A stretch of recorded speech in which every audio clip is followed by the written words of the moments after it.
ท่านนำมาซักให้สะอาดมันก็สามารถย้อมให้เกิดเป็นสีที่สวยงามได้แต่ถ้าผ้านั้นมันเศร้าหมองเช่นท่านยกตัวอย่าง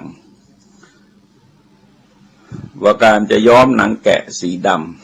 ำจะย้อมด้วยสีอะไรก็ตามก็จะทำให้บริสุทธิ์สวยงามขึ้นมาไม่ได้เพราะว่าโดยพื้นฐานมันดำแต่ว่าจิตใจที่เศร้าหมองเพราะกิเลสทั้งหลายที่จรมาเพราะฉะนั้นคือตามปกติจิตนั้นย่อมเป็นธรรมชาติที่สะอาดให้ลองสังเกตว่าแม้เราเองทุกคนเนี่ยนะมันก็มีบางขณะที่จิตสะอาดไม่มีอาการของกิเลสข้อใดข้อหนึ่งเกิดขึ้นรุมใจเพียงแต่วันเป็นได้ในช่วงสั้นๆเท่านั้นเองต่อเมื่อมีการบำเพ็ญเพียรทางจิตหรือพยายามเจริญภาวนาอย่างใดอย่างหนึ่งจิตที่สงบนั้นที่จริงก็คือสงบจากอุปกิเลสนี่แหละเรื่องที่เคยทำจิตให้เศร้าหมองมันก็สงบไปก็แสดงว่าขณะนั้นจิตก็มีความสะอาดระดับหนึ่งพยายามต่อไปมันก็สะอาดขึ้น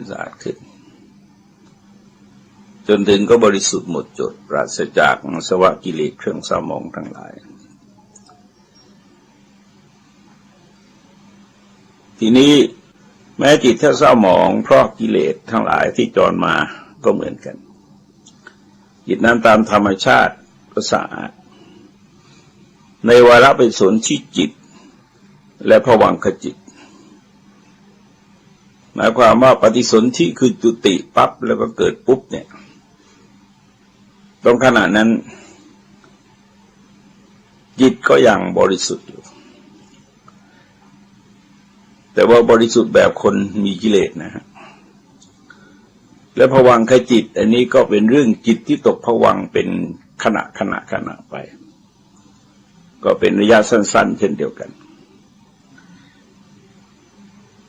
ดังนั้นสมด้วยพระพุทธดำรัสที่รับสั่งว่าภิกษุทั้งหลายจิตนั้นเป็นธรรมชาติประภัสสรก็จิตนั้นแลเศร้าหมองไปเพราะอุปกิเลสที่จรมาจิตนั้นเมื่อได้รับการชำระให้บริสุทธิ์บุคคลก็สามารถทำให้ประภัสสรยิ่งขึ้นอีกได้หมายความมาคำว่าประภัสสรในตอนแรกถ้าจะเปรียบก็เหมือนกับเพชรที่ยังไม่ได้เจรไนมันก็เรืองแสงมันก็มีแสงแต่ว่าเวลาในนำไปเจรไนมันก็จะแสงจะสวยงามขึ้นเปล่งประกายขยายแวดวงกว้างขวางออกไปมากยิ่งขึ้นเพราะจิตใจของมนุษย์พอถึงจุดหนึ่งมันก็จะมีลักษณะอย่างนั้นคือจะบริสุทธิ์สะอาดไปโดยลำดับและในตอนต่อมาที่พระเจ้าทรงแสดงอุปกิเลสนี่เราจะเห็นว่าอุปกิเลสนี้พอมันไปถึงอริยมรรคตั้งแต่โสดาเป็นต้นไปเนี่ยมันจะทำหน้าที่ดับอุปกิเลสทั้ง16ข้อไปเรื่อยๆที่เหลือลึกซึ้งที่สุดก็ไปดับที่อรหัตตมรรคเพราะฉะนั้นจิตใจมันจะเป็นลักษณะอย่างนั้นทีนี้บุคคลก็พยายามทำให้จิตประภัสสรขึ้นได้อีกบัณฑิตพึงทราบว่าการทรงกระทำอุปมาเป็นผ้าที่เศร้าหมองเพื่อจะทรงแสดงความพยายามมีผลมากหมายความว่าเศร้าหมองก็ทำใหญ่เศร้าหมองทีนี้เมื่อทำได้ก็แสดงว่าความพยายามของมนุษย์เนี่ยมันมีผลมากความสำเร็จทั้งหลายในโลกไม่ว่าที่เป็นเรื่องวัตถุหรือเรื่องจิตใจก็ตาม มันก็เกิดขึ้นมาจากความพยายามของมนุษย์ประการต่อไปก็คือทุกขติเป็นอันหวังได้ที่เรียกว่าทุกขติปาติกังขาก็สำนวนเป็นบาลีนิดหน่อยพูดง่ายๆว่าถ้าจิตเศร้าหมองตายแล้วไปบังเกิดในทุกขติท่านอธิบายว่าทุกขติเป็นคติที่เขาพึงหวังได้อย่างนี้ว่าผู้นี้จักถึงทุกขติแน่นอนไม่ถึงคติอื่นดังนี้คือทุกขติเป็นคติที่เขามีส่วนร่วมอย่างนี้ชื่อว่าทุกขตินั้นมีสองอย่างคือปฏิบัติทุกขติและคติทุกขติถึงแม้ปฏิบัติทุกขติก็มีสองอย่างคืออาคาริยะปฏิบัติทุกขติและอนาคาริยะปฏิบัติทุกขติที่เรียกว่าปฏิบัติทุกขติเนี่ยหมายความว่าการปฏิบัติตนของบุคคลนั้นเองเป็นเหตุให้บังเกิดในทุกขติทีนี้ก็คนมีสองคติก็คือชาวบ้านกับนักบวชท่านเรียกว่าอาคาริยะก็หมายความว่าเป็นทุกขติของชาวบ้านทำอย่างนี้ตายไปแบบบังเกิดในทุกขติอนาคาริยะทุกขติก็เป็นของนักบวชประพฤติปฏิบัติอย่างนี้ตายแล้วก็จะไปบังเกิดในทุกขติแต่ว่าเหตุให้บังเกิดในทุกขตินี่เหมือนกันเช่นการละเมิดศีลห้าเนี่ยพระศีลห้าละเมียดละไมลึกซึ้งมากกว่าโยมบางทีโยมทำขนาดนั้นไม่ถึงกับทุกขติแต่พระไปแล้วพระทำเลนตายตัวเดียวก็บังเกิดในทุกขติแล้วนี่คือความแตกต่างกันแต่สรุปว่าตัวเหตุจริงๆแล้วก็คือเกิดมาจากกิเลสที่กลุ่มรุมใจของบุคคลเหล่านั้นท่านอธิบายว่าคฤหัสถ์ที่จิตใจเศร้าหมองย่อมฆ่าสัตว์บ้างลักทรัพย์บ้างประพฤติอกุศลกรรมบท10ดังนี้ทั้งสิ้นบ้างต้องลองสังเกตว่ากุศลกรรมบท10อกุศลกรรมบท10ศีล5นี่จะเป็นตัวอย่างประจ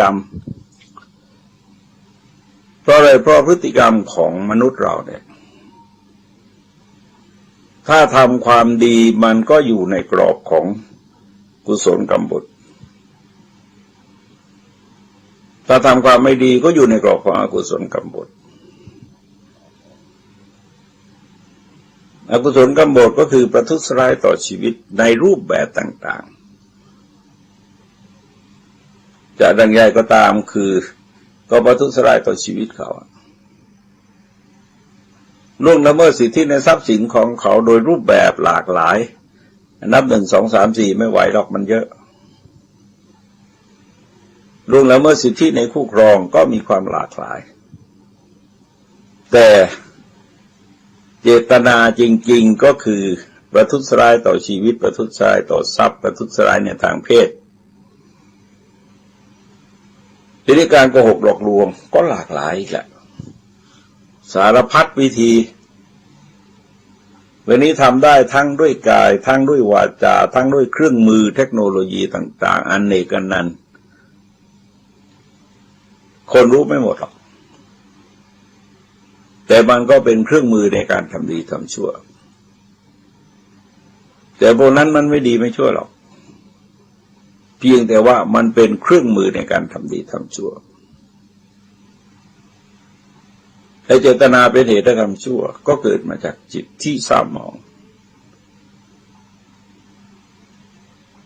การยุยงให้เกิดความแตกแยกก็อีกแหละหลากหลายอีกแหละนับกันไม่หวานไม่ไหว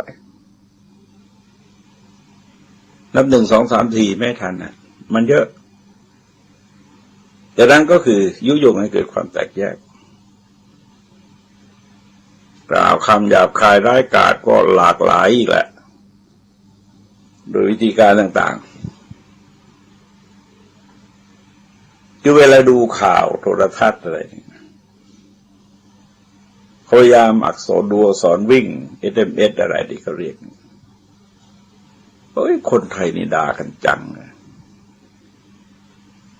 ก็มีเรียกว่าเกือบทุกรายการแหละแต่ว่าก็ดูไม่อะไรนานๆนะก็ดูเฉพาะที่สนใจแต่ว่าบันไดสะท้อนพฤติกรรมของสังคมให้เห็นว่าสังคมเรามีความแปลกแยกแบ่งแยกเป็นฝักเป็นฝ่ายแล้วก็ดูถูกดูหมิ่นกันแรงความเจริญในด้านต่างๆเกิดขึ้นมากมายกายกองจริงแต่ว่าพฤติกรรมที่สะท้อนมาจากจิตเป็นเรื่องน่าห่วงใยคำเหลวไหลไร้สาระก็เยอะแต่นั้นก็คือคนอื่นจะสูญเสียผลประโยชน์อย่างน้อยเสียเวล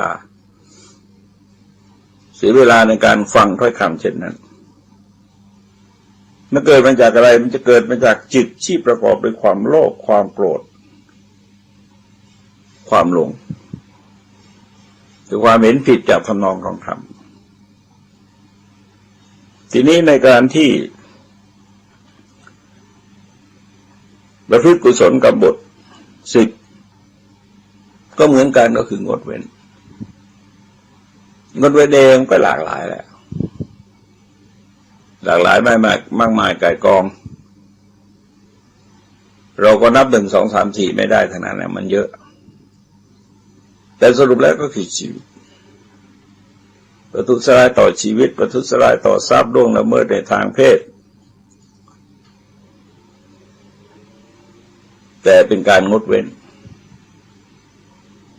จากการพูดเท็จงดเว้นจากการพูดส่อเสียดงดเว้นจากการพูดคำหยาบงดเว้นในการพูดเพ้อเจ้อเลวไหลมันมาจากใจที่สยบความโลภสยบความอาฆาตพยาบาทสยบความเห็นผิดจากทำนองครองธรรมเอาไว้อย่างน้อยก็ได้ระดับหนึ่งแหละนี่ก็เป็นการแสดงให้เห็นถึงว่าอาคาริยะปฏิบัติคือของคฤหัสถ์เนี่ยคฤหัสถ์เกณฑ์ตรงนี้เขาจะตั้งเป็นหลักเพราะว่าเกณฑ์ตรงนี้เขาเรียกว่ามนุษยธรรมคือธรรมะที่ทำคนให้เป็นมนุษย์เพราะคฤหัสถ์นั้นดำรงอยู่ในอัตภาพนั้นแล้วขั้นตายแตกไปย่อมเข้าสู่นรกบ้างกำเนิดสัตว์เดรัจฉานบ้างเปรตวิสัยบ้างนี้ชื่อว่าคติทุกขติของคฤหัสถ์ทีนี้ฝ่ายบรรพชิตบวชในศาสนานี้แล้วมีจิตใจเศร้าหมองอาสารับใช้คนอื่นทำตัวเป็นหมอตะเกียกตะกายทำลายสงฆ์ทำลายเจดีย์สถานเลี้ยงชีพโดยการให้ประพฤติอนาจารและก็เที่ยวไปยังสถานที่อโคจรแม้ทั้งสิ้นชื่อว่าอนาคาริยปฏิบัติของทุกขติปฏิบัติครับทุกขติปฏิบัติของบรรพชิตให้ลองสังเกตว่าบาประดับที่เป็นเหตุให้ตกนรกด้วยกันของพระแรงกว่ารุนแรงกว่าทั้งที่พระก็เป็นคนเหมือนกันแต่ว่าเป็นคนที่ปฏิญาณตนเข้ามาเป็นภิกษุในพระพุทธศาสนาปฏิบัติธรรมระดับนักบวชระดับบรรพชิตระดับสมณะอนาจารมัญญาที่ไม่ควรประพฤติเนี่ย21อย่างสำหรับชาวบ้านแล้วก็ไม่มีอะไรแรงแต่สำหรับพระนี่ก็ถือว่าแรงทีนี้อนาคาริยกับปฏิบัติทุกขติของบรรพชิตนั้นดำรงอยู่ในอัตภาพนั้นแล้วครั้นตายแตกกายไปจะเข้าถึงนรกบ้างกำเนิดไตรสารบ้างเปรตบ้างเป็นสมณยักษ์บ้างสมณเปรตบ้างมีกายลุกโชติช่วงด้วยผ้า สังฆาติเป็นต้นที่ถูกไฟไหม้แล้วส่งเสียงร้องครวญครางเที่ยวไปนี้ชื่อว่าคติทุกขติของบรรพชิตพระผู้มีพระภาคเจ้าทรงเริ่มแสดงธรรมฝ่ายขาวคือสุคติเนื้อความของธรรมฝ่ายขาวนั้นพึงทราบด้วยการที่ตรงกันข้ามกับที่กล่าวไว้แล้วในธรรมฝ่ายดำคือพวกทุกขตินั่นเองชื่อว่าสุคติแม้ในที่นี้ก็มีสองอย่างคือปฏิบัติสุคติและคติสุคติแม้ปฏิบัติที่สุคติก็มีสองอย่างคืออาการิยะปฏิบัติสุคติและอนาการิยะปฏิบัติสุคติหมายความว่าสุคติด้วยการปฏิบัติของคฤหัสถ์ด้วยการปฏิบัติของบรรพชิตนั่นเอง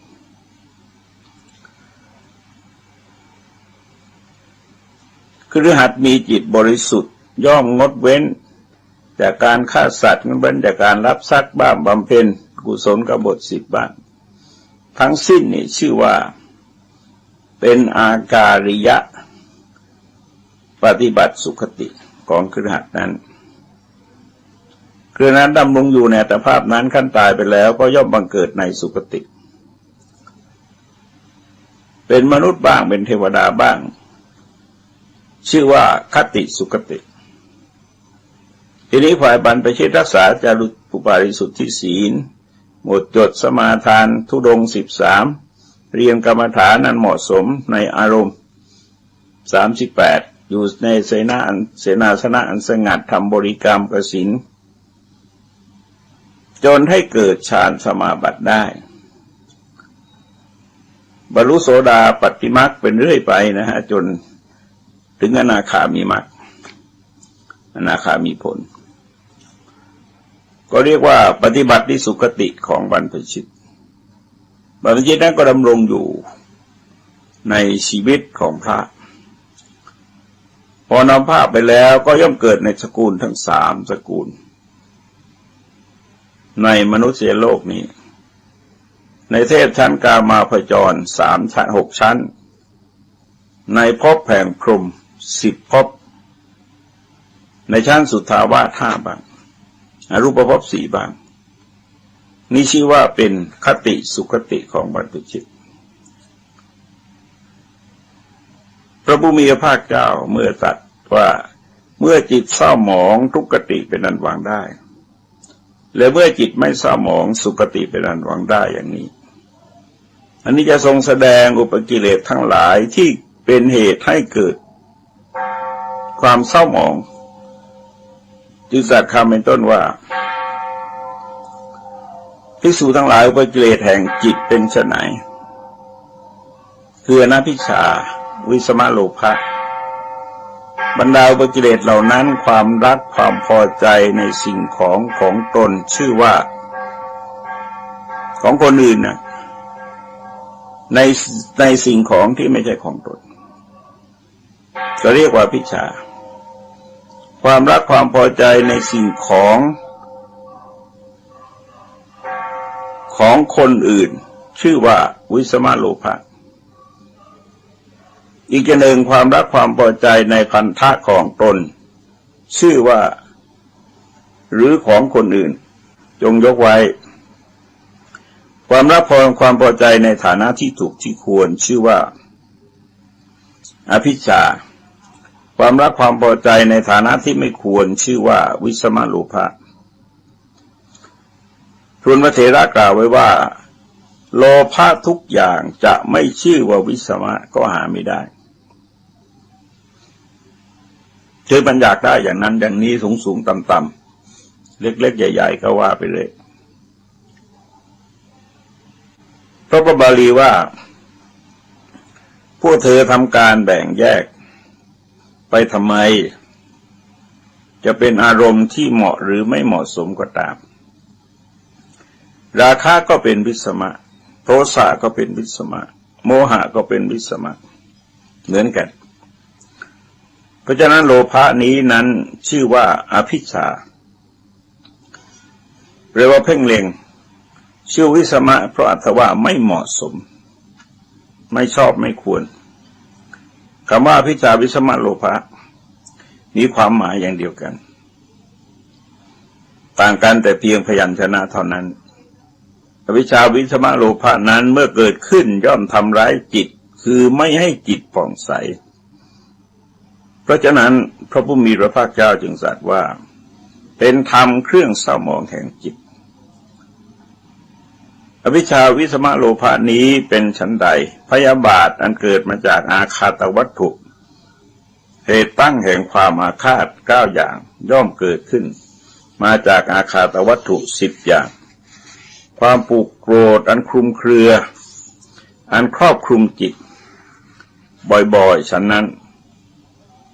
ลบหลู่อันกระทำสิ่งที่เขาทำดีแล้วให้พินาศไปไม่ว่าของคฤหัสถ์หรือของบรรพชิตฝ่ายคฤหัสถ์เดิมทีเป็นคนขัดสนขันแล้วผู้มีกรุณาบางคนได้ยกเขาไว้ในฐานะสูงส่งต่อมาเขากล่าวว่าท่านทำอะไรให้ข้าพเจ้าชื่อว่าทำลายความดีที่คนผู้กรุณานั้นทำไว้แล้วให้พินาศไปฝ่ายบรรพชิตจำเดิมสมัยแต่เป็นสามเณรน้อยอันอาจารย์หรืออุปัชฌายะท่านใดท่านหนึ่งอนุเคราะห์ด้วยปัจจัย4และด้วยอุเทศและปริปุจฉาอุเทศก็คือการชี้แนะบอกกล่าวปริปุจฉาก็คือการสอบถามซักถามความรู้ความเข้าใจอาจารย์อาจารย์ที่ทำหน้าที่สั่งสอนให้สำเนียกความเป็นผู้ฉลาดในประกรณ์เป็นต้นด้วยธรรมกถาการต่อบานพระราชาและราชอำมาตย์เป็นต้นสักการะเคารพแล้วเธอกลับขาดความยำเกรงในอาจารย์และอุปัชฌายะเชี่ยวไปอาจารย์เป็นต้นกล่าวว่าผู้นี้สมัยเขาเป็นเด็กเราทั้งหลายช่วยอนุเคราะห์และส่งเสริมให้ก้าวหน้าอย่างนี้แต่ว่าบัดนี้เขาไม่น่ารักเสียแล้วก็กล่าวตอบว่าพวกท่านทำอะไรให้ผมชื่อว่าทำลายความดีที่อุปัชฌายะและอาจารย์เหล่านั้นทำแล้วให้พินาศไปความลบหลู่ที่ทำความดีที่ท่านทำไปแล้วพินาศไปของบรรพชิตนั้นย่อมเกิดขึ้นทำร้ายจิตคือไม่ให้จิตผ่องใสเพราะนั้นพระผู้มีพระภาคเจ้าจึงตรัสว่าเป็นธรรมเครื่องเศร้าหมองแห่งจิตเหมือนอย่างว่าความลบหลู่นี้เป็นฉันใดการตีเสมอซึ่งได้แก่การถือเป็นคู่แข่งก็ฉันนั้นเกิดขึ้นลามไปอ้างถึงบุคคลแม้เป็นผู้สูตรเป็นต้นว่าท่านผู้เป็นผู้สูตรเช่นนี้ยังมีคติไม่แน่นอนแล้วท่านกับผมจะมีอะไรวิเศษบ้างความริษยาได้แก่การนึกตำหนิสักการะเป็นต้นของคนอื่นความตนีได้แก่การที่ทนไม่ได้ที่สมบัติของตนมีคนอื่นร่วมใช้สอยมายาได้แก่กิริยาที่เป็นความประพฤติหลอกลวงโอ้อวดเกิดขึ้นทำให้เป็นคนคุยโตจริงอยู่คนคุยโตย่อมเป็นเหมือนกับปลาอานนท์ที่ท่านก็เล่าเรื่องปลาอานนท์พอปลาอานนท์นี่ชอบเอาหางอวดปลาพวกอื่นแล้วศีรษะอวดงูให้ปลาและงูเหล่านั้นรู้ว่าเราเป็นเช่นกับพวกท่านบุคคลผู้คุยโตก็เช่นเดียวกันถ้าไปหานักพระสูตรหรือนักพระพิธรรมใดๆย่อมกล่าวกันนั้นอย่างนี้ว่าผมประพฤติประโยชน์เพื่อท่านทั้งหลายท่านทั้งหลายต้องอนุเคราะห์ผมจะไม่ทิ้งพวกท่านหรอกเมื่อเป็นอย่างนี้แลนักพระสูตรและนักอภิธรรมเหล่านั้นก็จะสำคัญเธอว่าผู้นี้มีความเคารพยำเกรงในเราทั้งหลายความอวดนี่แลเป็นของบุคคลผู้นั้นเมื่อเกิดขึ้นทำให้เป็นคนคุยโตย่อมเกิดขึ้นทำร้ายจิตคือไม่ให้จิตผ่องใสเพราะฉะนั้นพระผู้มีพระภาคเจ้าจึงตรัสว่าเป็นธรรมเครื่องเศร้าหมองแห่งจิตเมื่ออย่างความอวดนี้เป็นชั้นใดความหัวดื้อก็ชั้นนั้นเป็นตัวการทำไม่ให้ประพฤติอ่อนน้อมเชิดศีรษะเป็นผู้กระด้างเป็นเช่นเดียวกับสูบที่เต็มลมความแข่งดีมีการกระทำยิ่งกว่านั้น ความแข่งดีนั้นแยกออกเป็นสองประเภทคือฝ่ายอกุศลและกุศลก็บรรดาความดีสองประเภทนั้นสำหรับคฤหัสถ์ความแข่งดีเกิดขึ้นเพราะได้เห็นเครื่องประดับเป็นต้นที่คนอื่นทำแล้วและทำให้ทวีคูณขึ้นไปกว่านั้นจัดเป็นอกุศลแต่สำหรับบรรพชิตขณะที่บรรพชิตอื่นเล่าเรียนหรือกล่าวธรรมะมีประมาณเท่าใดความแข่งดีที่เกิดขึ้นด้วยการกระทำให้ทวีคูณไปกว่านั้นด้วยอำนาจแห่งมานะจัดเป็นอกุศลส่วนคฤหัสถ์การแข่งดีที่เกิดขึ้นเพราะได้เห็นคนอื่นถวายสลากกภัตหนึ่งที่แล้วตนเองประสงค์จะถวายสองที่หรือสามที่จัดเป็นกุศลแต่สำหรับบรรพชิตเมื่อได้ทราบว่าภิกษุอื่นเรียนได้ต่อหนึ่งนิกายและเกิดแข่งดีโดยอาศัยมานะแต่เพราะได้เห็นภิกษุอื่นนั้นเรียนได้หนึ่งนิกายก็ประสงค์จะครอบงำความเกียจคร้านของตนอย่างเดียวเรียนเอาให้ได้สองนิกายเป็นจัดเป็นกุศลอันนี้ก็อย่างที่บอกว่าถ้าแข่งกันทำดีเนี่ยไม่ว่าอะไรก็แข่งกับตัวเองคือไม่ได้แข่งคนอื่นไม่ได้ไปกีดกันขัดขวางอะไรคนอื่นแต่ในที่นี้ประสงค์เอาความแข่งดีที่เป็นอกุศลเพราะว่าความแข่งดีที่เป็นอกุศลนี้ย่อมเกิดขึ้นทำร้ายจิตคือไม่ให้จิตผ่องใสเพราะฉะนั้นพระผู้มีพระภาคเจ้าจึงตรัสว่าเป็นธรรมเครื่องเศร้าหมองแห่งจิตอันเรื่องการแข่งดีนี้เป็นฉันใดความถือตัวก็ฉันนั้นเป็นไปด้วยอำนาจแห่งความพองตัวแห่งจิตเพราะสายชาติกำเนิดเป็นต้นมานะเป็นไปด้วยอำนาจความพองยิ่งขึ้นแห่งจิตชื่อว่าอติมานะอาการที่รับเอาด้วยความมัวเมาชื่อว่ามัทธ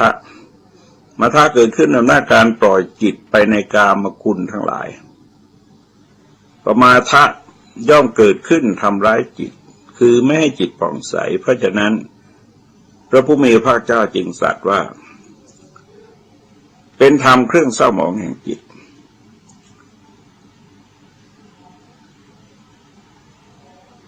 เพราะเหตุใดพระผู้มีพระภาคเจ้าเมื่อจะทรงแสดงอุปกิเลสจึงทรงแสดงโลภะไว้เป็นอันดับแรกเพราะโลภะนั้นมันเกิดก่อนเพื่อนจริงอยู่เมื่อสัตว์ทั้งหลายเกิดขึ้นในภพใดภพหนึ่งในที่สุดแม้ในภูมิสุทธาวาสโลภะย่อมเกิดขึ้นก่อนเพื่อนด้วยอำนาจความยินดีในภพต่อจากนั้นอุปกิเลสนอกนี้มีพยาบาทเป็นต้นย่อมเกิดขึ้นตามสมควรแก่ปัจจัยเพราะอาศัยปัจจัยที่ควรแก่ตนและไม่ใช่แต่อุปกิเลสของจิต16อย่างที่เท่านั้นที่เกิดขึ้นพึงทราบว่าโดยนัยนี้ย่อมเป็นอันรวมกิเลสแม้ทั้งหมดทีเดียวก็ทรงแสดงเครื่องเศร้าหมองของอุปกิเลสทั้ง16ประการไว้อย่างนี้ทีนี้ประเด็นที่น่าสนใจคือตามปกติก็ไม่ค่อยเจอเรียกว่าไม่เคยเจอนะครับเพราะว่าอุปกิเลสนี่เรียนมาตั้งแต่นักธรรมชั้นตรีแต่เราก็ไม่เคยพบว่าอุปกิเลสตัวไหนพระอริยะบุคคลระดับใดจึงละได้เพียงแต่รู้ว่าทั้งหมดเนี่ยพระอริยบุคคลนั้นละได้คนทั่วไปละไม่ได้ก็พอดีพระตถาจารย์ท่านได้จำแนกแยกแยะให้ดูว่าในคำว่าละนั้นพึงทราบการละมีสองอย่างละตามลำดับกิเลสและตามลำดับมรรคอธิบายว่าการละตามลำดับกิเลสก่อนกิเลส6อย่างเหล่านี้คืออภิชฌาวิสมโลภะความโลภโดยไม่สม่ำเสมอคือความเพ่งเล็งธัมภะคือหัวดื้อสารัมภะคือแข่งดีมานะคือถือตัวอติมานะดูหมิ่นท่านมัทธะมัวเมาเรื่องใหญ่เลยแต่ละตัวนี้ใหญ่โตมากเพราะฉะนั้นคนที่ละได้เด็ดขาดก็มีเพียงพระอรหันต์เท่านั้นเองแล้วก็กิเลสอีก คือพยาบาทความพยาบาทโกฏะความโกรธอุปนาหะความผูกโกรธปมาทะความเลินเล่อยอมละด้วยอนาคามิมรรคอีก6อย่างคือมัคคะลบหลู่คุณท่านปราศะตีเสมอท่านอิสาความริษยามัจฉริยะความตนีมายาเจ้าเล่ห์สาธยะโอ้อวด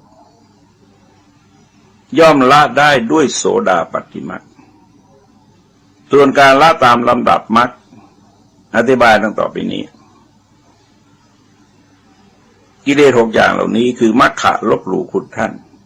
ปราศะตีเสมออิสาความริษยามัจฉริยะความตนีมายาเจ้าเล่ห์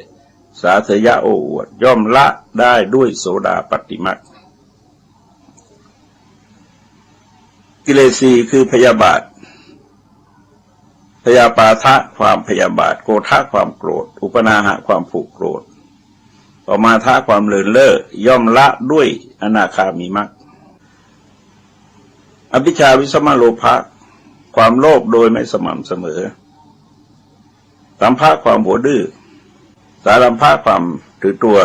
มานะไม่ใช่สารัมภะความแข่งดีมานะความถือตัวอติมานะความดูหมิ่นท่านมัทธะความบวมเมาย่อมละได้ด้วยอรหัตมรรคเรื่องใหญ่ทั้งนั้นนะ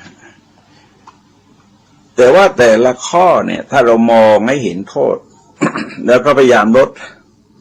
คือพูดละนั่นก็พูดทีหลังเอาลดไว้ได้ก่อนก็แล้วกัน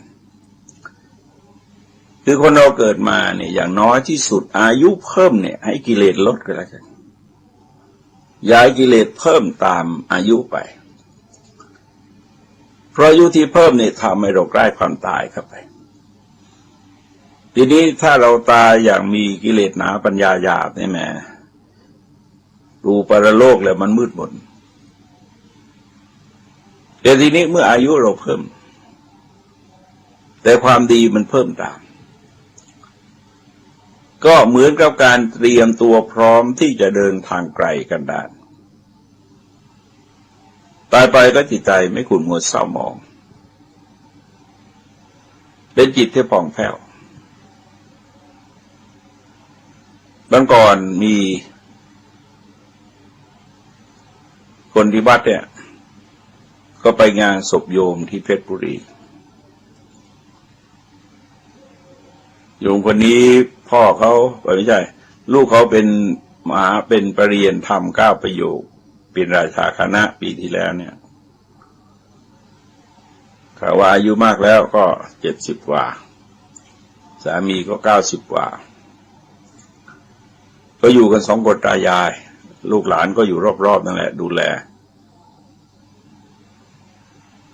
โยมผู้หญิงก็หันมาถามโยมผู้ชายว่าอยู่คนเดียวได้ไหมพ่อ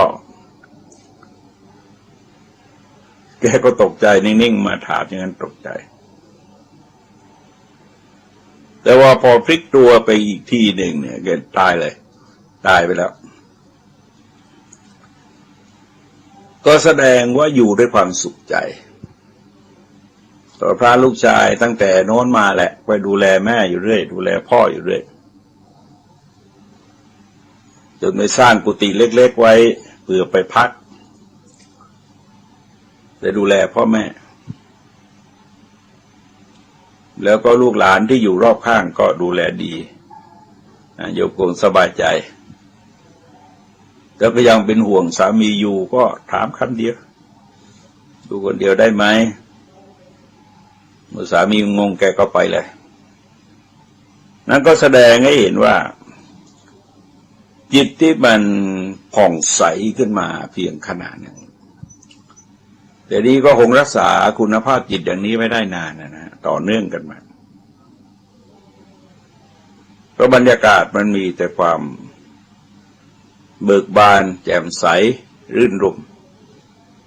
ตามภาษาคนแก่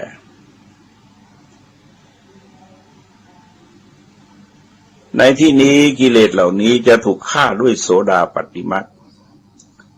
คือถูกฆ่าด้วยมรรคที่เหลือก็ตามหรือถูกฆ่าด้วยมรรคที่เหลือก็ตามถึงกระนั้นเพิ่งทราบว่าพระผู้มีพระภาคเจ้าตรัสคำเป็นต้นว่า บุคคลย่อมละอภิชฌาวิสมโลภะอันเป็นเครื่องเศร้าหมองแห่งจิตจงหมายเอาการละด้วยอนาคามิมรรคนั่นเองนี้เป็นการเกิดแห่งผลอันมาแล้วตามมรรคที่สืบต่อกันในที่นี้พระผู้มีพระเจ้าทรงแสดงมรรคสี่ไว้ถึงชั้นสูงสุดโดยการเกิดผลนั้นจึงจะถูกอุปกิเลสมีวิสมะโลภะเป็นต้นที่เกิดขึ้นจากอุปกิเลสที่ละได้แล้วด้วยตติยมรรคย่อมเป็นอันละได้โดยมรรคที่สี่ตติยมรรคก็คืออนาคามิมรรคนะครับกิเลสที่เหลือย่อมเป็นอันละได้โดยมรรคที่สี่นี้เช่นกันเพราะอุปกิเลสมีมรรคเป็นต้นแม้เราใดย่อมละได้โดยโสดาปัตติมรรคอุปกิเลสเหล่านั้นย่อมเป็นอันละได้เด็ดขาดแล้วด้วยอนาคามิมรรคนั่นแหละเพราะจิตอันเป็นสมุฏฐานแห่งอุปกิเลสมีมรรคเป็นต้นนั้นอันละไม่ได้โดยเด็ดขาดด้วยโสดาปัตติมรรคแต่ในกรณีนี้อาจารย์บางพูดพันนาว่าการละได้ด้วยปฐมมรรคก็คือโสดาปัตติมรรคคำนั้นไม่สมกับคำต้นและคำปลายอาจารย์บางพวกก็พันนาวิคัมปนาปหารไว้ในอธิการนี้คำนั้นเพียงประสงค์ของอาจารย์เหล่านั้นเท่านั้นนี่ก็คือจุดที่มีปัญหาอย่างหนึ่งคือเวลาพระตถาจารย์ท่านอธิบายเนี่ยถ้าท่านอธิบายสอดคล้องกันก็ดีไปพออธิบายไม่สอดคล้องกันไอ้คนศึกษาในรุ่นหลังเขาก็รู้น้อยกว่าท่านนะก็สับสนไม่แน่ใจว่าอาจารย์คนนี้ว่าอย่างหนึ่งอาจารย์คนนี้ว่าอย่างหนึ่งอะไรคือความถูกต้องแต่ก็สรุปว่าในพระสูตรนี้ประเด็นหลักสำคัญจริงๆก็คือการที่บุคคลพยายามศึกษาสำเนียกแล้วที่จริงองค์ธรรมมันก็เป็นไตรสิกขาก็คือศีลสมาธิปัญญาเหมือนเดิมเพียงแต่ว่ามีปริยายที่ทรงยกจงจำแนกแสดงในรูปแบบต่างๆขึ้นมาเท่านั้นเองดังนั้นถ้าเรามองโดยสรุปไปเห็นว่าหลักการสำคัญในพระพุทธศาสนาก็คือเรื่องของไตรสิกขาถ้าหากว่าเราดำเนินไปตามหลักของไตรสิกขาพยายามให้อาการของศีลปรากฏเด่นชัด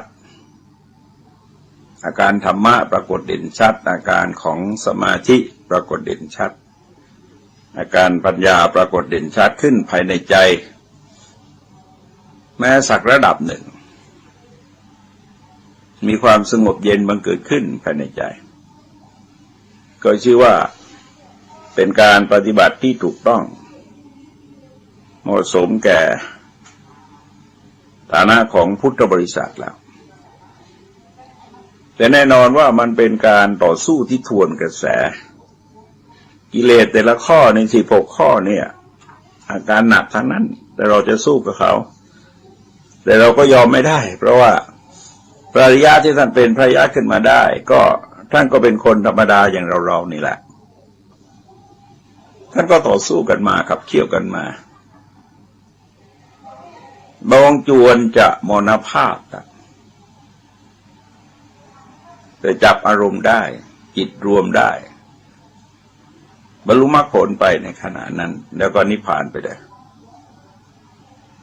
แทนที่จะมรณภาพธรรมดาก็กลายเป็นนิพพานไปนั่นก็คือผลจากความเพียรพยายามกิเลสประเด็นสำคัญก็คือมองให้เห็นโทษโดยเฉพาะอย่างยิ่งก็คือโทษที่เป็นรูปธรรมมีประเด็นที่น่าศึกษาอย่างหนึ่งคือ เราอาจจะพูดธรรมะจากข่าวหรือว่าข่าวสะท้อนธรรมะก็ได้ก็ไม่ต้องเอาหนังสือพิมพ์มากเราเอาหน้าพาดหัวหน้าแรกของหนังสือพิมพ์ฉบับใดก็ได้มามองในมิติของธรรมะจะมองว่าธรรมะข่าวสะท้อนธรรมหมายความพฤติกรรมของบุคคลในข่าวที่แสดงออกมานั้นเป็นการสะท้อนธรรมะออกมาจากจิตเขาเป็นกุศลหรืออกุศลเราก็ว่ากันไปตามสมควรแก่กรณีแต่ทีนี้บางทีเนี่ยเราก็หยิบประเด็นของข่าวเหล่านั้นขึ้นมาพฤติกรรมของบุคคลในข่าวแต่ละคนก็ไม่ต้องออกชื่อเขาแต่ก็เราก็สะท้อนว่าพฤติกรรมเหล่านี้มันเกิดจากจิตที่เป็นยังไงถ้าเป็นอกุศลนี่เกิดแต่อุปกิเลสข้อไหนถ้าอุปกิเลสข้อนี้ไม่มีอาการอย่างนี้จะเกิดขึ้นหรือไม่แล้วก็จะเห็นคำหนึ่งที่ท่านบอกว่าสุทธาธรรมาปวัตตันติธรรมล้วนมันหมุนไปธรรมล้วนมันหมุนไปแล้วมันก็เป็นไป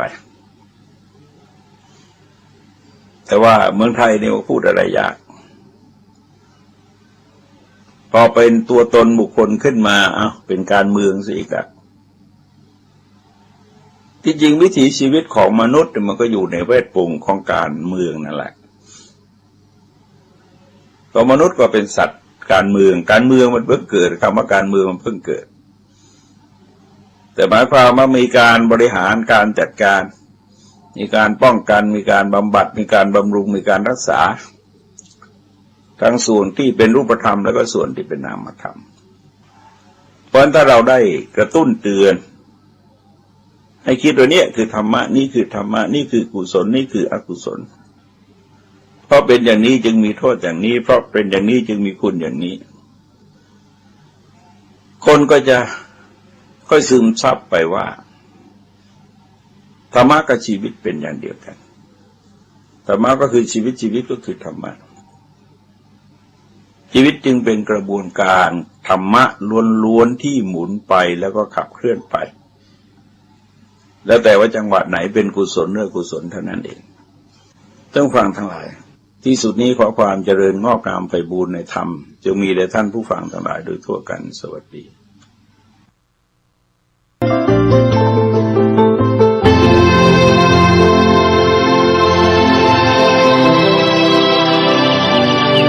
วันนี้เป็นวันพระ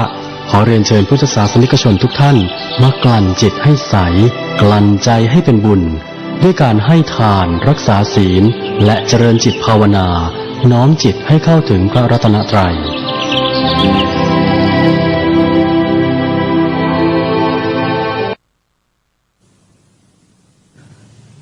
ขอความสุขความเจริญจงมีแด่ท่านผู้ฟังทั้งหลายก็พูดมาถึงช่วงที่ทรงสรุปว่าดูก่อนภิกษุทั้งหลายในการใดแลภิกษุรู้ชัดว่าแล้วก็ทรงระบุอุปกิเลสทั้ง16ข้อว่าเป็นธรรมเครื่องเศร้าหมองของจิตด้วยประการชนิดแล้วก็ละอุปกิเลส16ที่เป็นธรรมเครื่องเศร้าหมองของจิตได้แล้วในการนั้นเป็นผู้ประกอบด้วยความเลื่อมใสแน่วแน่ในพระพุทธเจ้าว่าก็จากนั้นก็ทรงแสดงพระพุทธคุณครบทั้ง9พระธรรมคุณทั้ง6พระสังฆคุณทั้ง9ซึ่งเรื่องนี้ท่านสาธุชนจะสังเกตว่าเราจะพบบ่อยถามว่าทำไมเพราะในความเป็นพระรัตนตรัยนั้นเป็นสุดยอดของความเป็นศาสนาพุทธคือหลักธรรมในศาสนาทั้งมวลเนี่ยไปสรุปรวมที่พระรัตนตรัยแล้วปริยัติปฏิบัติปฏิเวทก็มีความสมบูรณ์ในองค์พระพุทธเจ้าและตัวพระธรรมเอง ก็เป็นตัวพระสัทธรรมคือปริยัติปฏิบัติปฏิเวทตัวพระสังฆคุณก็คือเป็นภาพสะท้อนเป็นสักขีพยานในการปฏิบัติธรรมของพระพุทธเจ้าว่าไม่ใช่ตรัสรู้เฉพาะพระพุทธเจ้า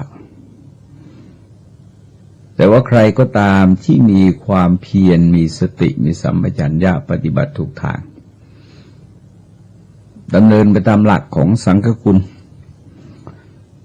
โดยเฉพาะ4ข้อแรก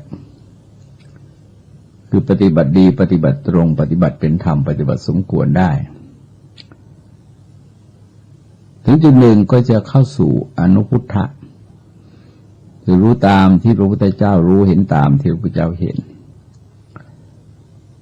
แล้วก็จะมีโลกทัศน์เปลี่ยนแปลงตามเสด็จรอยอยู่คนบาทของพระพุทธเจ้าลึกซึ้งได้ขนาดไหนก็เป็นอีกเรื่องหนึ่งแต่หมายความว่ามีเมตตากรุณาเพิ่มขึ้นเพราะในพุทธคุณธรรมคุณสังฆคุณจึงเป็นอนุสติ3ประการในอนุสติทั้ง10ประการก็เป็นอารมณ์ของสมถกรรมฐานเราสามารถสาธยายเพื่อให้จิตสงบอยู่กับคุณของพระรัตนตรัยสามารถนำบทบางบทขึ้นมาภาวนาเป็นจุดยึดเหนี่ยวของใจจะตั้งสติระลึกอยู่ที่บทพระพุทธคุณธรรมคุณสังฆคุณเป็นพุทโธธัมโมสังโฆในขณะเดียวกันเมื่อเราใช้ปัญญาพินิจพิจารณาในพระพุทธคุณธรรมคุณสังฆคุณแต่ละบทมันจะเกิดเป็นปิติประโมทย์จิตก็จะดำเนินไปสู่ความสงบคือสมาธิเพราะในขณะที่เราพิจารณานั้นเราใช้สติสัมปชัญญะและความเพียรมันเป็นกระบวนการทางจิตในกระแสของโพชฌงค์ทั้ง7ประการพอถึงจุดหนึ่งแล้วก็เราจะเข้าผสมกลมกลืนกับคุณของพระรัตนตรัยเห็นปัญญาปรากฏที่จิตเห็นความบริสุทธิ์ปรากฏที่จิตแล้วก็เห็นความเมตตากรุณาปรากฏที่จิตซึ่งหมายความว่าทุกขั้นตอนของธรรมะปฏิบัติต้องเห็นคุณธรรม3ประการนี้มากน้อยไม่รู้หยาบกลางละเอียดไม่รู้ถ้าไม่เห็นก็แสดงว่าไม่ได้รับผลเลย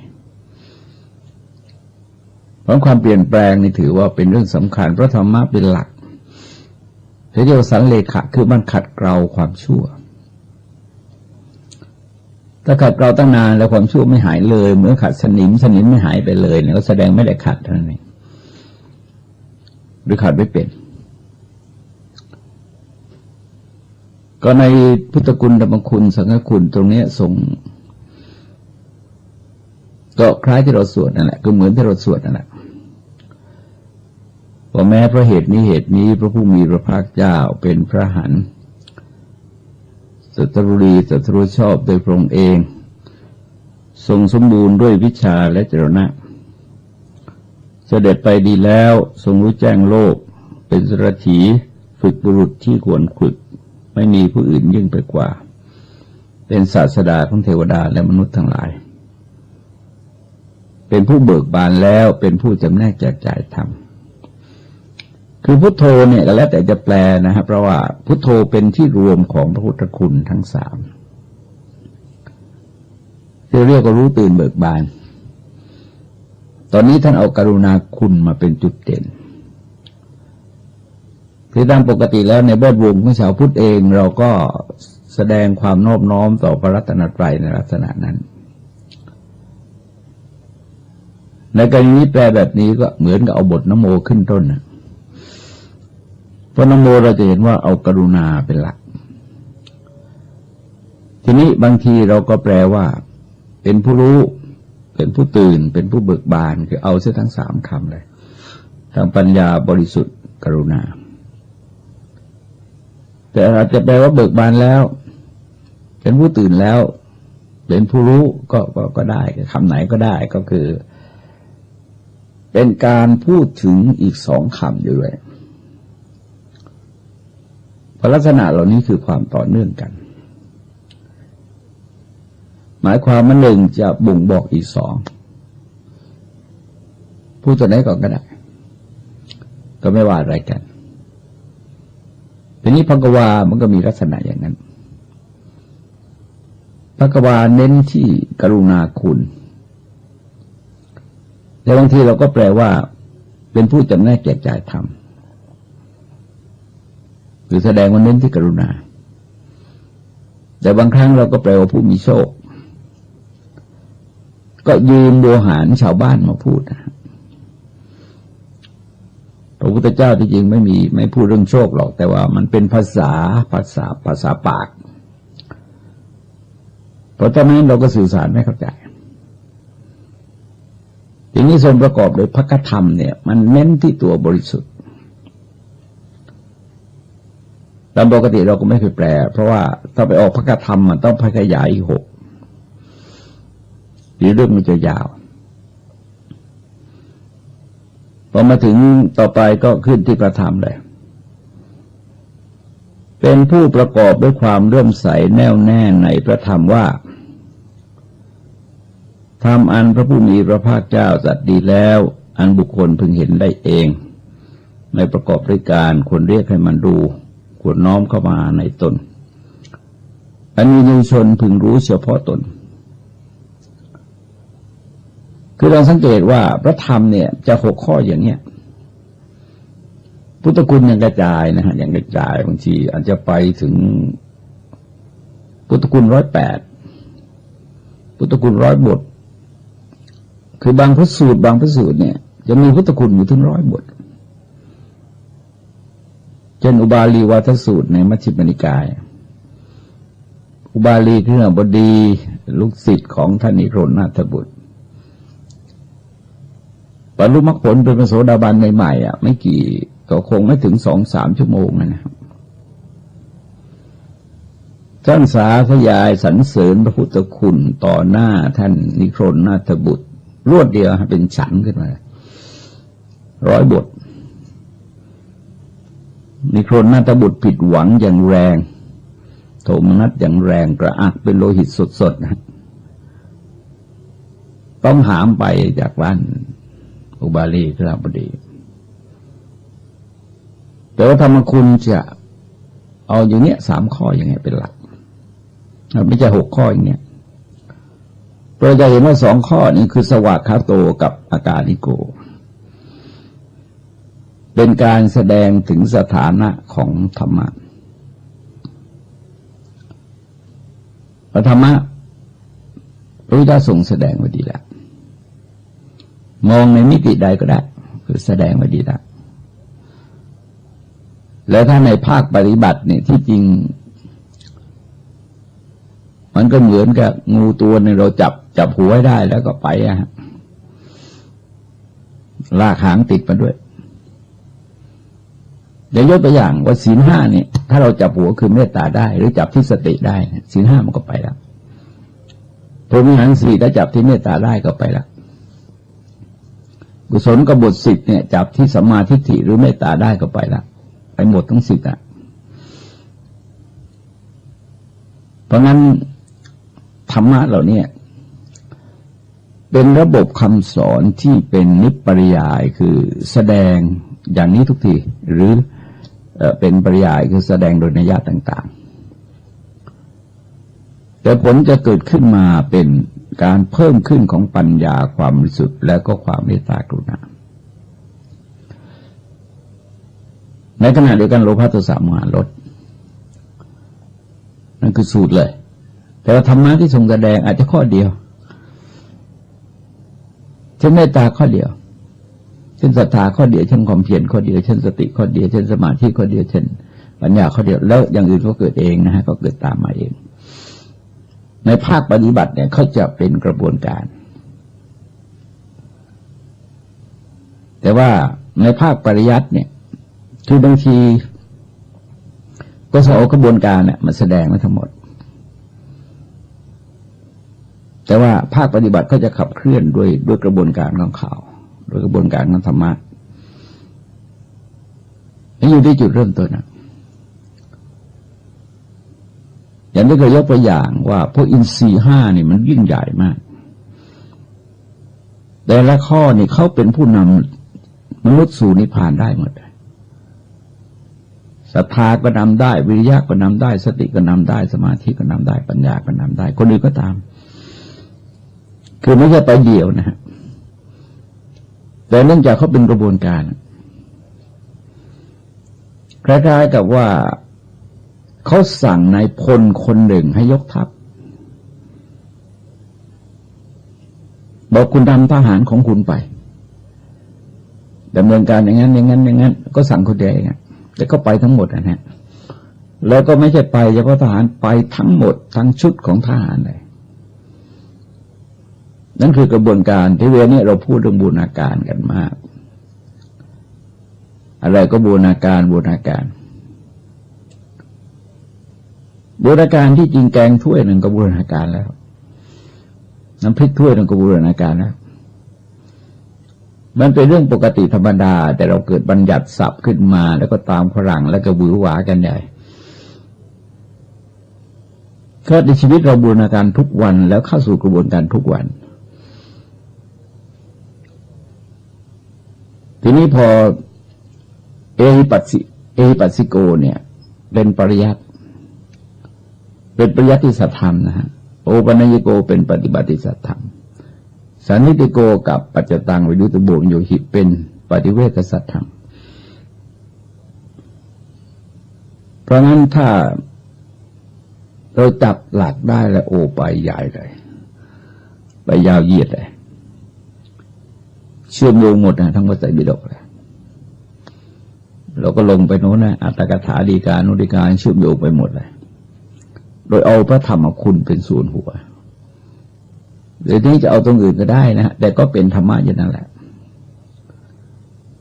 จากนั้นก็รับสั่งว่า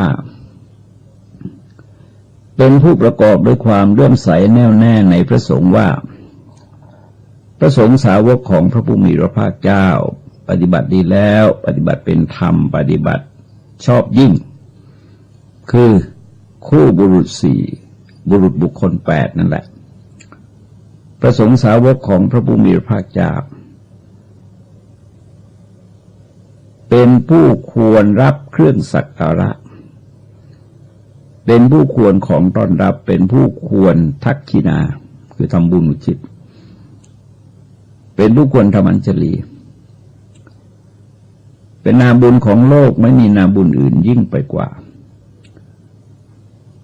ก็เพราะเหตุที่กิเลสนั้นอันภิกษุนั้นสละได้แล้วคายแล้วปล่อยแล้วละเสียแล้วสละคืนแล้วคำเหล่านี้เป็นคำซึ่งมันเกิดขึ้นจากผลรวมของอริยมรรคมีองค์8ประการเป็นกระบวนการนะฮะคือหมายความมาพอถึงจุดหนึ่งก็อาศัยรูปธรรมเป็นสื่อลองสังเกตว่ากิเลสมันเป็นนามธรรมมันสื่อยากเพราะเวลาทรงใช้เนี่ยเราจะเห็นว่ารูปธรรมแต่นั้นแหละว่าใช้สละได้แล้วก็คายแล้วคือคล้ายๆกับไปอมอยู่ในปากแล้วมันก็สร้างปัญหาให้เลยคายทิ้งเลยแล้วปล่อยแล้วก็จะเป็นพิษเป็นภัยอยู่เลยปล่อยออกไปละเสร็จแล้วสละคืนแล้วมันก็เหมือนกับที่ตอนรับสั่งในธรรมจักรวัตนสูตรใช้คำว่ายาโกปฏินิสโกมุตินารโยจาคะคือสละแล้วยาโกปฏินิสโกคือคายคืนแล้วมุติคือพ้นแล้วอนารโยคือไม่มีความอะไรคือทั้งหมดเนี่ยมันกิเลสเนี่ยมันสร้างปัญหาสารพัดถ้าเธอละพวกเหล่านี้ได้ก็หมายความว่าพวกนี้เป็นตัวแทนของสรรพกิเลสทั้งหมดเป็นโวหารเทศนา หมายความมาเป็นการแสดงถึงทุกขสัจมรรคสัจแล้วก็นิโรธสัจไม่ใช่คือได้แสดงสมุทัยสัจนิโรธสัจแล้วมรรคสัจหมายความว่าทุกนั้นก็ดับไปโดยอัตโนมัติเพราะการปรากฏตัวของนิโรธสัจ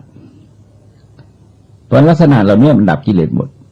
ใช้คำไหนก็ได้นะเขาเรียกบอกไปเหมือนเป็นไวยพจน์ของกันและกันใช้คำเดียวก็ได้แต่ทีนี้ต้องการจะสื่อสารให้กระจายเพราะว่าคนฟังแสดงมานั่งมากจะเลยเห็นว่าคำว่าภิกษุทั้งหลายบทแสดงมาหลายรูปแล้วก็วุฒิภาวะท่านก็ต่างกันเพราะในการสื่อสารให้ทุกคนเข้าใจเนี่ยเลยคำมันต้องมากคำบางคำคนก็ไม่เข้าใจอ่ะมันเหมือนการตรวจนักธรรมของพระเนี่ยหรือว่ามาตรวจในส่วนกลางโดยเฉพาะนักธรรมเอกในตรวจส่วนกลางเดี๋ยวจดหมายก็มาคำตอบมาจากพระทั่วประเทศแล้วก็มีคำเขาเรียกว่าคำภาษาถิ่นภาษาถิ่นที่จะตอบมาเนี่ยจะไปเจอภาษาเหนือซึ่งเป็นภาษาถิ่นขึ้นมากรรมการเป็นปักใต้ไม่รู้เรื่องเพราะกรรมการจึงมีทุกภาคก็จัดโต๊ะเนี่ยให้มีกรรมการอยู่ทุกภาคองค์หนึ่งไม่เข้าใจก็ถามอีกองค์หนึ่งเขาหมายความว่ายังไงเนี่ยเพราะเราจะตัดสินตามความเข้าใจของนักเรียนไม่ใช่ตัดสินตามภาษาที่เราเข้าใจนะคือภาษาที่นักเรียนเข้าใจนักเรียนจะสื่อมาด้วยภาษาไงอันนี้มันตรงไหมตรงไม่ใช่ได้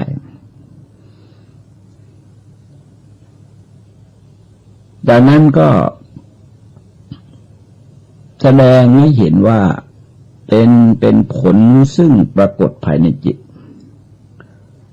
เป็นตัวญาณนะฮะตัวญาณที่ก็อยู่กับจิตตลอดหมายความว่าเมื่อกิเลสเขาหมดแล้วนี่จิตก็อยู่ในนิโรธที่อาการของนิโรธเนี่ยก็เฉพาะในที่นี้ก็ทรงแสดงว่าเธอย่อมได้ความรู้แจ้งอัตรู้แจ้งธรรมแต่ว่าอัตถะนี่คือเนื้อหาของเรื่องเหล่านั้นหรือบางทีก็หมายถึงผลนะครับแต่ธรรมะก็หมายถึงธรรมะประเภทต่างๆแหละเป็นกุศลก็ได้กุศลก็ได้แต่ว่าตอนนี้มันก็กลายเป็นเหตุหมายความมารู้ในส่วนเหตุกับรู้ในส่วนผลในความเป็นอริยสัจเนี่ยเราเห็นว่าทุกข์กับนิโรธเป็นผลสมุทัยกับมรรคเป็นเหตุตอนถ้าเราเข้าถึงเหตุผลแต่ว่าธรรมะปฏิบัติเหล่านี้พอถึงจุดหนึ่งเนี่ยอริยสัจทั้งขบวนการเนี่ยมันเคลื่อนไหวไปด้วยกันฝ่ายหนึ่งเกิดฝ่ายหนึ่งก็ดับปริยายในการแสดงก็ทรงแสดงนะเราจะเห็นว่าเช่นยกตัวอย่างทรงปรารภถึงพระโคติกะซึ่งชีวิตท่านดับก่อนหลังการดับของกิเลสคือกิเลสดับก่อนกิเลสดับแล้วก็ชีวิตดับเลยเขาเรียกว่าเป็นชีวิตะสมะสีสีเป็นพระหันประเภทชีวิตะสมะสีสีคือดับต่อเนื่องกันไปเรียกว่าอาจจะไม่ก่อนไม่หลังเกือบจะไม่ก่อนไม่หลังนะแต่ว่ากิเลสต้องดับก่อนนะเพียงแต่ว่าขณะมันเร็วมันแยกไม่ทันมารก็ได้แสวงหาปฏิสนธิวิญญาณของพระโคติกะหาไม่เจอปลอมตัวก็ไปถามพระพุทธเจ้าพระเจ้ารับสั่งว่าโคติกะไม่มีปฏิสนธิวิญญาณโคติกะนิพพานแล้วมารก็เสียใจออกไปจากที่นั้นพระเจ้าก็รับสั่งบอกแสดงให้ภิกษุทั้งหลายทราบมารก็กลายเป็นเมฆหมุนวนเร็วอย่างเร็วเลยจะหาไม่เจอพระเจ้าก็ชี้บอกว่าเนี่ยมารกำลังแสวงหาแล้วรับสั่งว่ามารเมื่อแสวงหาอยู่ ย่อมไม่พบหนทางของบุคคลผู้มีศีลมีปกติอยู่ด้วยความไม่ประมาทหลุดพ้นเพราะรู้ชอบคือเราเห็นว่าสมบูรณ์ด้วยศีลกับมีปกติอยู่ด้วยความไม่ประมาทนั้นก็คืออริยมรรคหลุดพ้นเพราะรู้ชอบนั้นเป็นนิพพานเป็นนิโรธทีนี้เมื่อเป็นอย่างนั้นแล้วมันก็ไม่มีปฏิสนธิวิญญาณมารก็หาไม่เจอมารในที่นี้หมายถึงตัวเทวปุตตมารนะหมายถึงเทวปุตตมารเพราะกิเลสมันดับไปแล้วมันเลิกพูดแล้วแต่ว่าเทวปุตตมารเองก็หาไม่เจอเพราะในข้อนี้ก็ทรงแสดงมรรคกับนิโรธแต่เราต้องเข้าใจนะว่าสมุทัยกับทุกข์ดับแล้วแสดงในฝ่ายที่ปรากฏอยู่ก็อีกฝ่ายหนึ่งก็คือดับไปแล้วในที่นี้ก็ทรงแสดงอย่างนั้นว่าย่อมได้ปราโมทย์อันประกอบด้วยธรรมว่าเราเป็นผู้ประกอบด้วยความเลื่อมใสแน่วแน่ในพระพุทธเจ้าตรงนี้ก็เรียกว่าโสตปัตติยังคะเป็นคุณสมบัติของพระโสดาบันแสดงว่าทรงแสดงระดับโสดาบันก่อนจะหมายความยังไงหมายความว่าการสละก็ดีการขายก็ดีการปล่อยก็ดีการละก็ดีการสละคืนก็ดีเนี่ยมันเป็นระดับหนึ่งระดับที่เป็นพระโสดาบันแต่ก็ทรงแสดงไปเรื่อยๆนะแนวแสดงอย่างเนี้ยแนวเป็นบันไดนะหมายความว่าขึ้นประณีตขึ้นไปเรื่อยๆแต่ว่าลักษณะจิตที่ศรัทธาเลื่อมใสอันมั่นคงในพระพุทธเจ้าพระธรรมนะมันเริ่มต้นที่พระโสดาบันเวลาทรงแยกแสดงก็แยกว่าโสตปัตติยังคะพระองค์ก็คุณหรือคุณสมบัติของพระโสดาบัน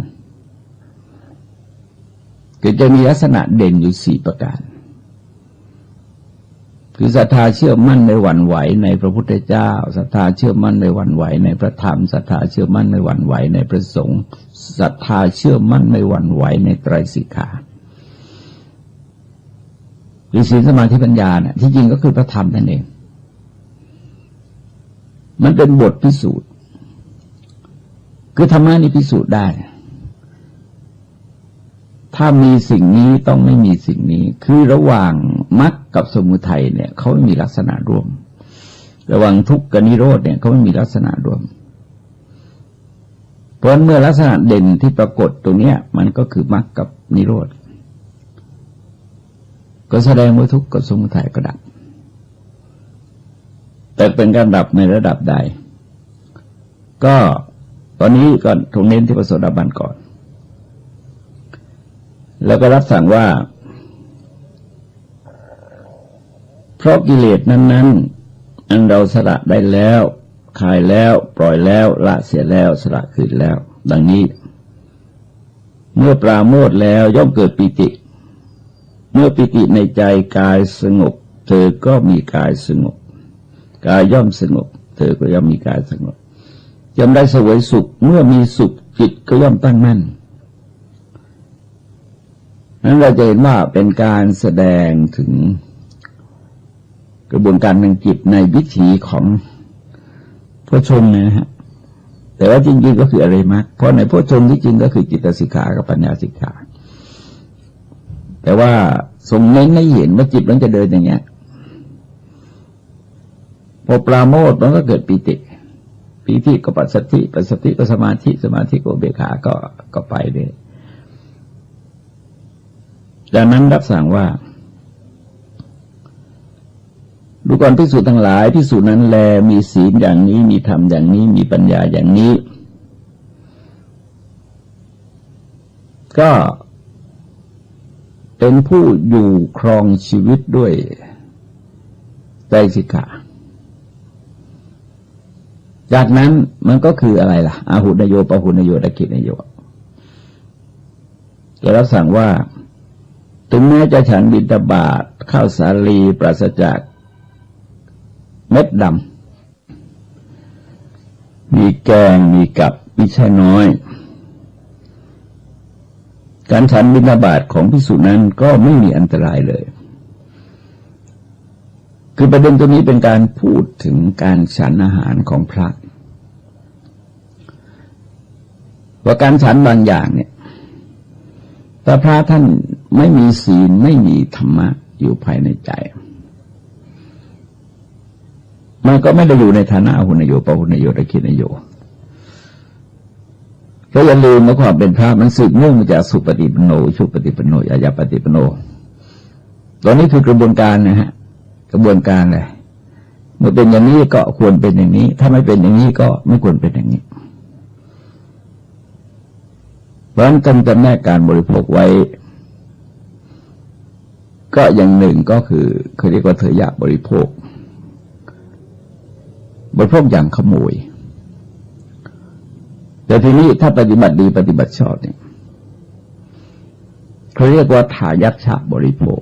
คือบริโภคอย่างเป็นทายาทสืบอายุพระพุทธศาสนาแต่ทีนี้ถ้าเป็นพระหันก็เป็นสามีบริโภคอย่างเป็นเจ้าของเพราะอะไรเพราะว่าคุณสมบัติสุปฏิปันโนชุปฏิปันโนยายาปฏิปันโนสามีจิปฏิปันโนเนี่ยเป็นคุณสมบัติของพระยาบุคคลคนที่เข้าถึงสมบูรณ์เนี่ยเราไม่สมบูรณ์หรอกยังไงมันก็มีทางสมบูรณ์เพราะศีลที่ละเอียดนะแม้แต่คิดบางอย่างศีลก็ด่างศีลก็พร้อยพรหมจรรย์ก็ไม่บริสุทธิ์แล้วคือไม่ใช่เรื่องง่ายนะคือถ้าเราจะคิดเทียบมันก็คิดถึงศีลห้ายังไม่ต้องไปคิดถึงศีลพระเราคิดถึงศีลห้าแล้วเราจะเห็นว่าในความเป็นศีลห้าเนี่ยถ้าถึงจุดหนึ่งจะต้องน้อมเข้าหาสมาธิแล้วไม่เห็นอาการของตัณหามานะเพราะเรามีศีลมันจะเข้าไปสู่กระแสของเรียกว่าอริยกันตศีลคือศีลไม่ขาดไม่ทะลุไม่ด่างไม่พร้อยเป็นไทย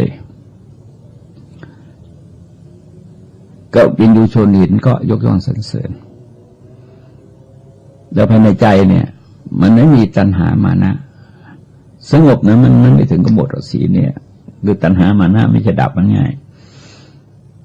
โดยใจจะน้อมเข้าหาความสงบเขาเรียกว่าสมาธิสังวัตนิกาทีนี้ถ้ายังไม่น้อมเข้าไปก็แสดงว่ายังไม่สมบูรณ์มันเป็นเรื่องพยายามเพื่อจะให้ราคะโลภะโทสะโมหะจางไปคลายไปบรรเทาไปนะอย่างที่ทรงแสดงนี่แหละแต่ว่ามันเดินบนเส้นทางเรากำลังเดินทางทุกคนกำลังเดินทางไม่ต้องติดใจพระเจ้าบอกว่าหกล้มหกลุกไปก็แก้ไขใหม่เพราะนี่เปิดโอกาสญาติโยมต่อศีลได้สามเณรต่อศีลได้พระแสดงอาบัติได้ยกเว้นปาราชิกหรือสังฆทิเศษก็มีกรรมวิธีของเขานอกจากนั้นก็สามารถแสดงอาบัติได้แล้วก็ปรับปรุงตัวเองแก้ไขตัวเองไปจากนั้นก็ย้อนกลับไปที่เดิมว่าดูกรภิกษุทั้งหลายผ้าเศร้าหมองมลทินจับอาศัยน้ำอันใสจึงเป็นผ้าหมดจดผ่องใสอีกอย่างหนึ่งทองคำอาศัยบ้าวหลอมที่ทำทองให้บริสุทธิ์จึงเป็นบ้าวทองผ่องใสฉันใดภิกษุก็ฉันนั่นแหละมีศีลอย่างนี้มีธรรมอย่างนี้มีปัญญาอย่างนี้คือคำว่าภิกษุในที่นี้อย่าไปคิดว่าพระนะหมายถึงผู้เห็นภัยในสังสารวัฏทั้งหลายคือใจพระผูกขาดแล้วก็จ้องปรับอาบัติพระอยู่ก็ยังจะมีการถามเรื่องพระไปเข้าออกต่างประเทศอะไรต่างๆเนี่ยเรื่องเกี่ยวกับเรื่องภาษีพระก็ระมัดระวังนะฮะเขาต้องแจ้งนะฮะเขาต้องแจ้งทุกขั้นตอนโยมไม่ต้องเป็นห่วงหรอกพระท่านระมัดระวังนะฮะท่านก็ถ้าต้องอาบัติก็มีปัญหาก็ท่านก็มีปัญหาเองดังการปฏิบัติพัฒนาจิต ไปตามหลักที่ทรงแสดงเอาไว้เนี่ยมันทำจิตให้พร้อมที่จะรองรับคุณธรรมเบื้องสูงขึ้นไปคล้ายๆกับผ้าที่มันซักสะอาดเรียบร้อยเนี่ยมันพร้อมจะย้อมให้เป็นสีต่างๆได้ตามต้องการทีนี้ถ้าเป็นอย่างนี้เนื่องจากฉันอาหารโดยนัยยะดังกล่าวก็ไม่มีอันตรายจากนั้นก็ทรงแสดงมาถึงจุดสำคัญก็คือภิกษุนั้นมีใจประกอบด้วยเมตตากรุณามุทิตาอุเบกขาธรรมะตรงนี้เป็นเรื่องสำคัญมากคืออย่าลืมว่าโลโกปถัมภิกาเมตตาเป็นธรรมค้ำจุนโลกเมตตามีสัตว์ทั่วไปเป็นอารมณ์มองสรรพชีวิตด้วยความเป็นมิตรเนี่ยมันจิตมันใหญ่มากนะไม่มีอะไรขัดขวางเลยมองด้วยความเป็นมิตรคือมามองเวลาเรามีโอกาสเราอบรมพระแต่เราก็พูดได้กับพระผู้น้อยนะคือเวลาเข้ารับการอบรมส่วนใหญ่ก็เป็นพระผู้น้อยคือให้ท่านทำใจให้ท่านทำใจว่าเราเนี่ยไม่ใช่เจ้าของวัดท่านจะเป็นสมภารท่านเป็นเจ้าคณะอะไรแต่ไรอย่าไปหลงตัวเองไม่ใช่เจ้าของนั้นนะท่านมีพันธกิจที่จะต้องปฏิบัติตามที่คณะสงฆ์มอบหมายให้แต่ไม่ใช่สมบัติส่วนตัว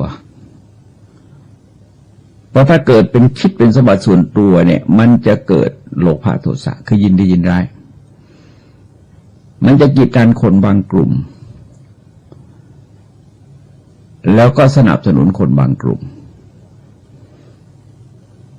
เพียงแต่ว่าภารกิจเหล่านี้คือการปฏิบัติธรรม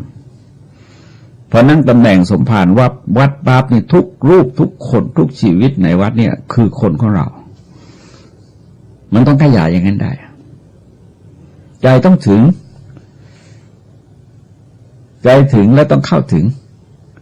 แต่ในขณะเดียวกันเนี่ยมือต้องถึงใจถึงเข้าถึงก็มือถึงถ้าไม่งั้นมันก็ไม่อบอุ่นนะทีนี้ความคิดเนี่ยกระจายไปจนถึงว่าเป็นเช่นสมมติว่าเป็นนายกเนี่ยคือคนทั่วประเทศเนี่ยนายกของแผ่นดิน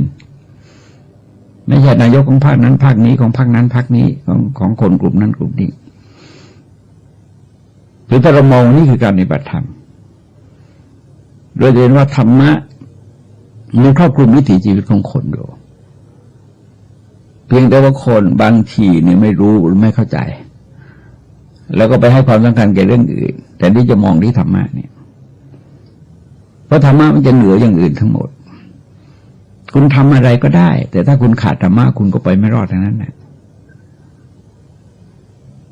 เรื่องจะยกตัวอย่างว่าพระนเรศวรทำสงครามยุทธชีท่านมีอะไรท่านมีขันติท่านมีศรัทธาท่านมีวิริยะท่านมีสติท่านมีสมาธิท่านมีปัญญาท่านมีปฏิภาณท่านมีอธิษฐานธรรมะมาเป็นแถบมาเลยถ้าเราลองนับดูแล้วธรรมะนี่มาเป็นกระบวนมาเลยนะต่อเนื่องเลยเดี๋ยวไม่ขาดและในสุดก็สามารถพลิกสถานการณ์ถึงเป็นรองทั้งร้อยเนี่ยให้ชนะได้ทั้งร้อยทีนี้ถ้าเรามองเห็นได้อย่างเงี้ยคนแต่ละคนมีจุดนัดพบกันที่ธรรมะปัญหาขัดแย้งทั้งหลายยุติกันที่เหตุผลและความดีทั้งหลายเราไม่ใช่ศูนย์กลางแต่ธรรมะคือศูนย์กลางเราขัดแย้งอะไรปัญหาว่าธรรมะว่ายังไง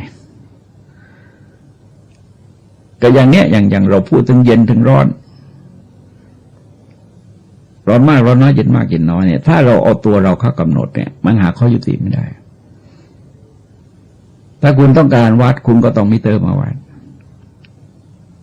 อันนี้กว้างยาวเท่าไหร่เนี่ยคุณใช้ความคิดคุณไม่ได้ใช้นิ้วไม่ได้ คุณต้องใช้ไม้เม็ดไม้ฟุตไปวัดเพราะธรรมะมันกลายเป็นมาตรวัดจิตของคนวัดวิถีชีวิตของคนเพื่อนำพาคนให้เดินไปบนกระแสของธรรมะพระเมตตาจึงมีสัตว์ทั่วไปเป็นอารมณ์ใจไม่แบ่งแยกนะแต่ทีนี้ไอ้ใจใหญ่ขนาดนี้ยังยากเพราะงั้นพระเจ้าก็สอนให้ฝึกพัฒนาจิตไปเรื่อยตั้งแต่ตัวเราแล้วก็เอาคนใกล้เคียงไปเรื่อยๆนะขยายเมตตาไปเรื่อยๆแล้วมันเกิดมีพลังให้เกิดมีพลังคือระดับแผ่เมตตาจิตเมตตากรุณามุทิตาเบกขาไปในที่ต้องปวงในเรื่องใหญ่เลยนะเพราะมันจะสะดุด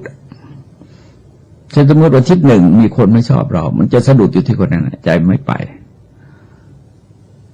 แต่ถ้าสวดตามธรรมเนียมนะก็ได้เพียงแต่ว่าถ้าทำไม่ได้จริงๆเนี่ยมันต้องดูที่จิตเรามีความรู้สึกต่อคนทั้งหลายด้วยความเป็นมิตรจริงหรือไม่แต่เรารู้สึกไม่ได้ก็แสดงว่าสาธยายได้แต่ว่าแผ่ไม่ได้เพราะจิตมันแผ่ไม่ออกมันมีกามราคะเป็นอุปสรรคอยู่มันมีโทสะพยาบาทเป็นอุปสรรคอยู่เพราะเราจะเห็นว่าจิตถ้ายินดียินร้ายเนี่ยมันไปไม่ได้เพราะจิตยินดีกิเลสประเภทราคะโลภะก็เกิดจิตยินร้ายกิเลสประเภทโทสะก็เกิดเมตตามันก็ไม่ปรากฏเพราะจิตต้องสงบความยินดียินร้ายไม่ได้มองแบ่งแยกเป็นเราเป็นเขาแต่อย่างน้อยก็คิดว่าเรากับพวกเราโดยไม่ไปคิดว่าศาสนานั้นศาสนานี้ก็ยังนึกอย่างนี้ว่าสังคมพุทธบางทีนิยมในเก่งกว่าพระนะวันนี้พระบางองค์ท่านยังถือนิกายกันจังเลยนะมองแล้วเราสลดว่าท่านอุตส่าห์บวชเป็นพระรักษาศีลตั้งเยอะแต่แยกนิกายกิเลสนิกายอย่างเอาชนะไม่ได้แล้วท่านจะไปรบอะไรกับใครนี่เป็นเรื่องหลักคือเราต้องเห็นที่จิตสรุปว่าเราต้องเห็นที่จิตเราเพราะถ้าเรามองเป็นนิกายเนี่ยสมมติเรามองพระเป็นนิกายเป็นธรรมยุทธ์เป็นมานิกายเป็นมหายาเทรวาทมหายานเนี่ยมันจะเกิดยินดียินร้ายฮะเพราะยินมาสอบตกตั้งแต่อินเสียสังวรไปไม่ได้ไม่ต้องพูดถึงเมตตาหรอกมันตกตั้งแต่อินเสียสังวรแล้วมันเกิดยินดียินร้ายใจมันก็ขุ่นแล้วนะกลับไปสู่กระแสของอุปกิเลสอย่างที่ทรงแสดงไว้ตั้งหลายข้อนะฮะวันนี้รับสั่งว่าภิกษุนั้นมีใจประกอบด้วยเมตตาประกอบด้วยกรุณาประกอบด้วยมุทิตาประกอบด้วยเบกขาเมตตามีข้าศึกใกล้คือกามราคะ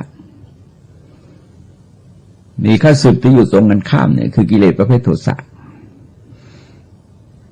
แต่ท่านเน้นที่ตัวพยาบาทเพราะพยาบาทมันตกค้างอยู่ภายในใจแต่จริงๆก็ผูกโกรธก็อยู่ภายในใจนะฮะความโกรธก็ผูกก็อยู่ภายในใจบางการจะเจริญเมตตาได้เนี่ยมันต้องขจัดความรู้สึกพยาบาทความรู้สึกกำหนัดพอใจในทางเพศเพราะเมตตาจึงเริ่มต้นที่เพศตรงกันข้ามไม่ได้เราเห็นว่าพวกกายพวกมนานุสติอสุภกรรมฐานนะอสุภกรรมฐานไปดูศพเนี่ยดูที่เพศตรงกันข้ามไม่ได้เพราะจิตแปรผันง่ายจิตไม่แกร่งมันต้องดูที่อื่นไว้ก่อนแล้วค่อยว่ากันทีหลังเพราะเมตตาจึงเริ่มต้นที่คนซึ่งเรารักและคนที่เราชังก่อนเนี่ยไม่ได้ทำไมฮะเพราะว่าใจมันไม่แกร่ง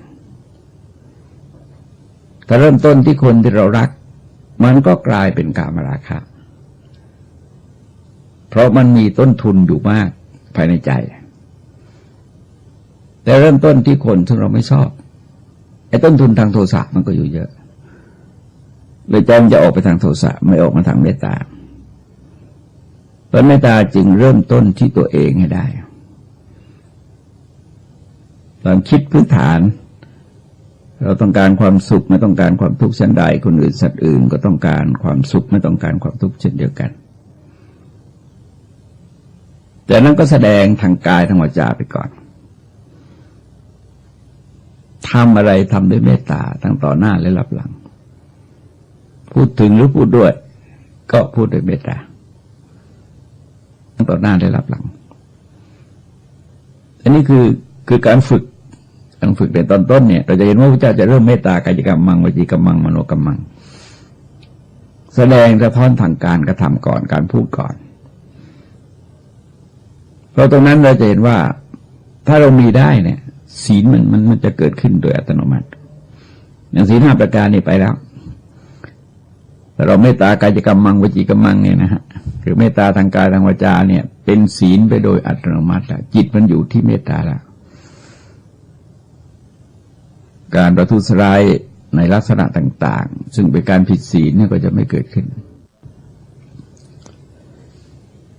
จากนั้นก็ค่อยๆมองด้วยใจคือเริ่มจากจุดเล็กๆไปก่อนโดยเฉพาะอย่างยิ่งคือทำยังไงว่าสร้างครอบครัวให้อบอุ่นเนี่ยเรามีความเมตตาจิตพูดง่ายๆระดับกัลยาณมิตรมีความรักใคร่พร้อมจะร่วมทุกข์ร่วมสุขกันภายในครอบครัวมีการประพฤติมีการกระทำมีการคิดที่มุ่งอุปการะต่ออีกฝ่ายหนึ่งและการทำการพูดการคิดอย่างนั้นมันเป็นประโยชน์เกื้อกูลต่ออีกฝ่ายหนึ่งเป็นรูปกิริยาปฏิกิริยาแล้วก็จากนั้นก็ค่อยๆว่ากันไปโดยลำดับเราจะเห็นว่าปัญหาใหญ่ในด้านเมตตาเนี่ยเราพูดเราอะไรกันได้แต่ก็จริงสังคมเรามีความขัดแย้งสูงซึ่งก็ไม่เคยเข้าใจนะเพราะว่าเราบอกว่าเราเป็นสังคมพุทธพยายามเรียกร้องให้ศาสนาพุทธเป็นศาสนาประจำชาติจริงๆเราให้ประจำใจเสียก่อนเอาประจำใจให้ได้เพราะว่าประจำชาติมันต้องเรียกจากคนอื่นแล้วพวกนี้ไม่ยอมมาแต่ถ้าจะพุทธได้คิดว่าเอาศาสนาพุทธมาประจำใจมันเป็นพุทธด้วยใจมันพัฒนาสภาวะของความเป็นผู้รู้เป็นผู้ตื่นเป็นผู้เบิกบานขึ้นภายในใจโดยเฉพาะเรื่องรู้นี่เป็นเรื่องใหญ่เพราะอยู่ในยุคข้อมูลข่าวสารต่างๆเนี่ยถ้าขาด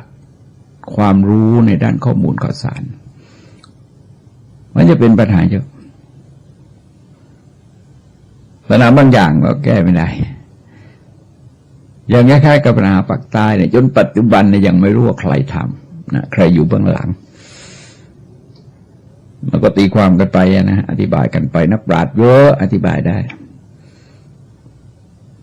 แต่ว่าคุณตอบได้ไหมว่าใครเป็นคนทำแล้วใครอยู่เบื้องหลังและมีความประสงค์ยังไงทุกฝั่งทั้งหลายที่สุดนี้ขอความเจริญงอกงามไพบูรย์ในธรรมจงมีแด่ท่านผู้ฟังทั้งหลายโดยทั่วกันสวัสดี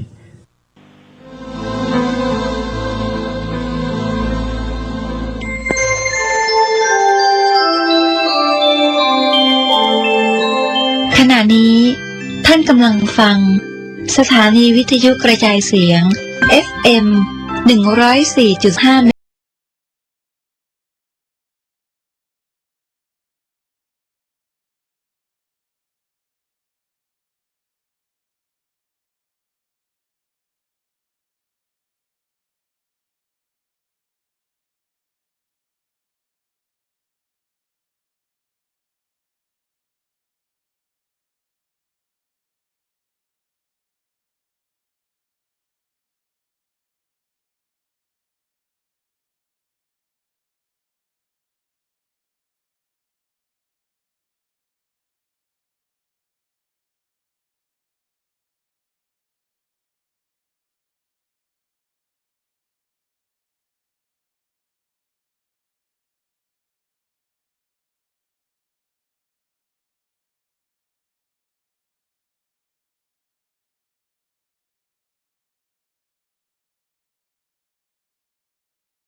ประชาชนชาวเชียงใหม่ที่เคารพทุกท่าน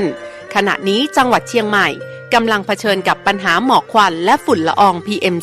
2.5 ที่ส่งผลกระทบต่อสุขภาพของประชาชนอย่างรุนแรงสาเหตุหลักมาจากการเผาในที่โล่งด้วยเหตุนี้จึงขอความร่วมมือจากพี่น้องประชาชนทุกท่านงดการเผาในที่โล่งทุกชนิดตั้งแต่วันที่ 1 มกราคมถึง 15 พฤษภาคม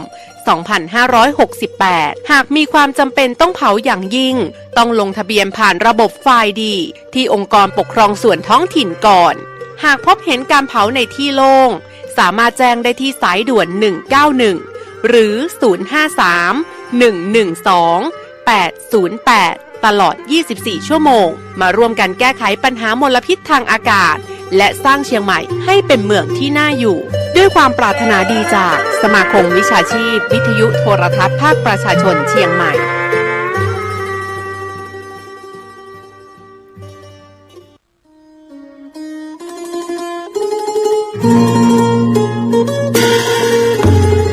ขอเชิญร่วมงานปริวาสกรรมสืบสารงานพระศาสนาบวชเนกขมาบารมีพราหมณ์ปฏิบัติธรรมประจำปี 2568 ระหว่างวันที่ 1-10 มีนาคม 2568 ณ สำนักวิปัสสนาปฏิบัติบูชาพระพุทธบาท400หลวงปู่ทองสิริมังคโลตำบลสลวงอำเภอแม่ริมจังหวัดเชียงใหม่ขอเชิญทุกท่านร่วมเป็นเจ้าภาพถวายภัตตาหารวันละ 15,000 บาทข้าวต้มเช้าวันละ 1,500 บาทน้ำปานะวันละ 1,000 บาทหรือตามกำลังศรัทธามีพระสงฆ์เข้าร่วมปฏิวัติกรรมในครั้งนี้จำนวน100รูปและขอเชิญทุกท่านร่วมทอดผ้าป่าสามัคคีและร่วมพิธีสืบชะตาหลวงในวันอังคารที่ 11 มีนาคม 2568 วัตถุประสงค์เพื่อสร้างศาลาปฏิบัติธรรมบำเพ็ญบุญและหล่อองค์ทองเหลืองพระนางจามเทวีพระสุพรรณกัลยาสมเด็จพระนเรศวรมหาราชสมเด็จพระเอกาทศรสสมเด็จพระเจ้าตากสินมหาราชปางสมาธิหน้าตัก36 นิ้วสูง41 นิ้วและขอเชิญร่วมเป็นเจ้าภาพเททองเหลืององค์ละ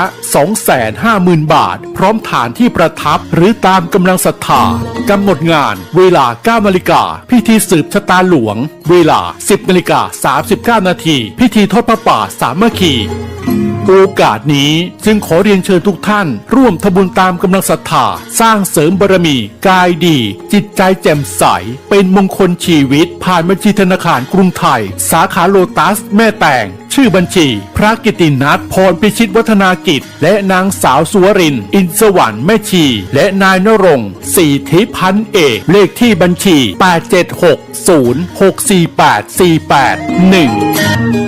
สอบถามข้อมูลเพิ่มเติมได้ที่ 081-783-6514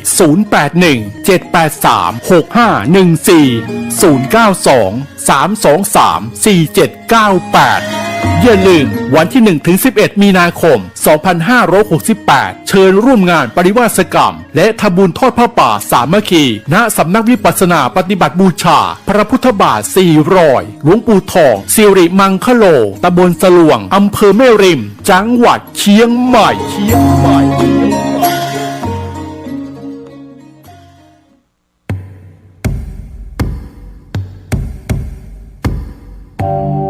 ประชาชนชาวเชียงใหม่ที่เคารพทุกท่านบัดเดี๋ยวนี้จังหวัดเชียงใหม่กำลังเผชิญกับปัญหาหมอกควันและฝุ่นละออง PM 2.5 ที่ส่งผลกระทบต่อสุขภาพของประชาชนอย่างรุนแรงสาเหตุหลักมาจากการเผาในที่โล่งด้วยเหตุนี้จึงขอความร่วมมือจากพี่น้องประชาชนทุกท่านงดการเผาในที่โล่งทุกชนิดตั้งแต่วันที่ 1 มกราคมถึง 15 พฤษภาคม 2568 หากมีความจำเป็นต้องเผาอย่างยิ่งต้องลงทะเบียนผ่านระบบไฟล์ดีที่องค์กรปกครองส่วนท้องถิ่นก่อนหากพบเห็นการเผาในที่โล่งสามารถแจ้งได้ที่สายด่วน 191 หรือ 053-112-808 ตลอด 24 ชั่วโมงมาร่วมกันแก้ไขปัญหามลพิษทางอากาศและสร้างเชียงใหม่ให้เป็นเมืองที่น่าอยู่ด้วยความปรารถนาดีจากสมาคมวิชาชีพวิทยุโทรทัศน์ภาคประชาชนเชียงใหม่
สนาฝากเสียงลอยมาบอกบรรดาญาติโยมที่มีใจใช้ทำฉโลมที่มีใจใช้เพลงฉโลมบอกบรรดาญาติโยมให้ฟังคลื่นนี้สถานีตั้งไม่ไกลไม่ไกลตั้งอยู่ทั่วเมืองไทยชวนคนไปทำดีเชิญฟังกันทั้งวันดีเจสร้างสรรค์พากันสุขีใครอยากฟังธรรมเชิญทางนี้ใครอยากฟังธรรมเชิญทางนี้หรืออยากฟังเพลงดีๆเปิดคืนนี้นะคุณสถานีพระพุทธศาสนาฝากเพลงลอยมาย้ำชาวพุทธสร้างบุญธรรมะจะติดตามตัวคุณธรรมะจะชี้นำใจคุณพิสุสงฆ์ท่านหนุนไว้ให้คุณมาสร้างสถานีที่ล้ำค่าชี้นำธรรมะเพิ่มปัญญาแตกฉานสอบถามธรรมะข้อใดเชิญลองถามไทยเรื่องที่อยากถามมีธรรมสลับกับเพลงเพราะมีธรรมสลับกับเพลงเพราะและดีเจชอละไว้เป็นเพื่อนคุณ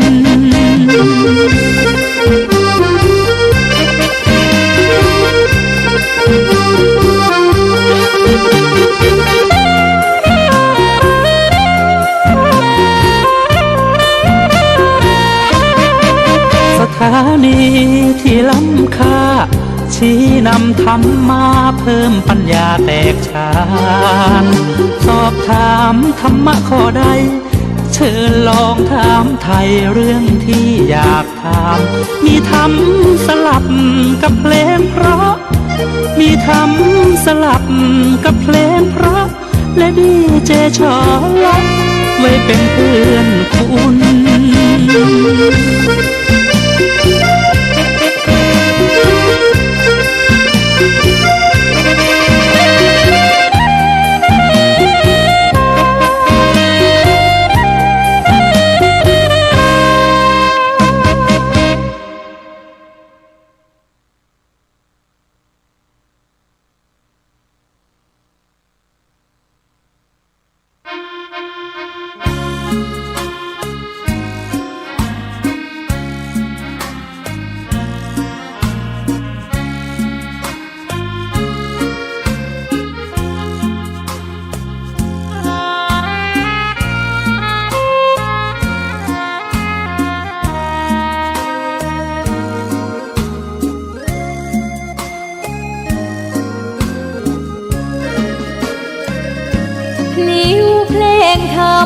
ถูกถ้อยคำเข้าถึงจิตใจ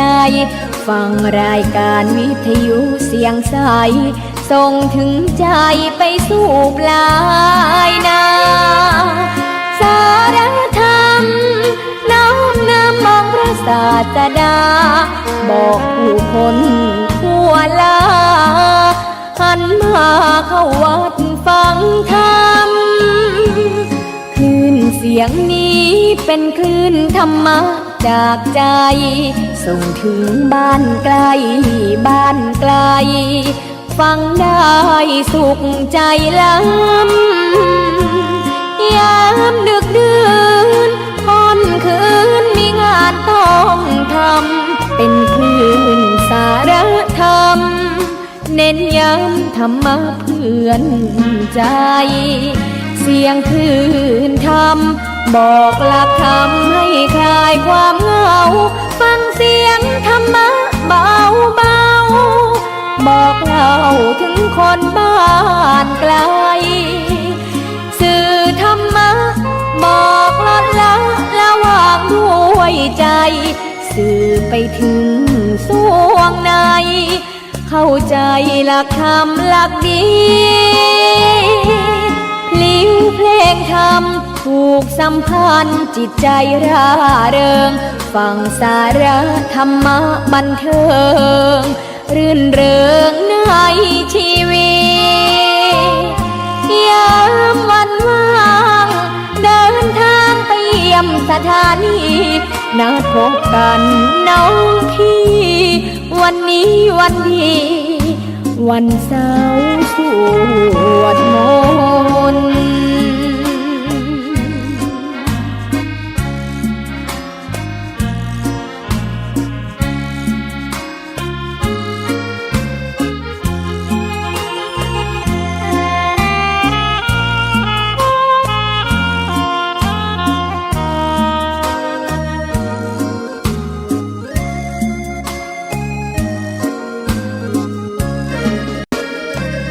เสียงคลื่นธรรมบอกหลักธรรมให้คลายความเหงาฟังเสียงธรรมะเบาเบาบอกเล่าถึงคนบ้านไกลสื่อธรรมะบอกลดละระหว่างด้วยใจสื่อไปถึงสวงในเข้าใจหลักธรรมหลักดีลิ้วเพลงธรรมผูกสัมพันธ์จิตใจร่าเริงฟังสาระธรรมะบันเทิงรื่นเริงในชีวิตยามวันว่างเดินทางไปเยี่ยมสถานีนัดพบกันน้องพี่วันนี้วันดีวันเสาร์สวดมนต์